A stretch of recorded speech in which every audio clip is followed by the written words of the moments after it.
நடிகன் தானே இவன் என்று தன்னை ஏவனம் செய்தவர்களையும் தனக்கு ஆவணம் எழுத வைத்தவர் இவர்.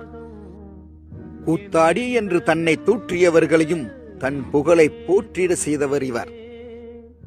ஆரம்ப காலத்தில் தன்னை கருப்பு என்று கடந்து சென்றவர்களையும் இவர்தான் நம் பொருளாதாரத்திற்கு பொறுப்பு என்று பின்னாடி வர செய்தவர்.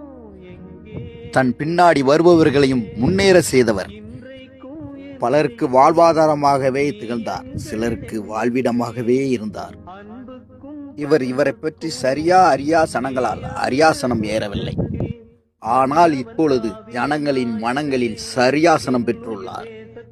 ஆம், இப்பல வீடுகளில் இப்போது இவரின் படம் இருக்கிறது.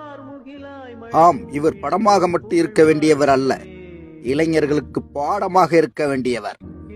2ஆம் ஆண்டு குரு பூஜையில் கேப்டன் புகழ் ஓங்கி ஒலிக்கட்டும். இது கேப்டன் பற்றாளன் ஜெயமுருகன்.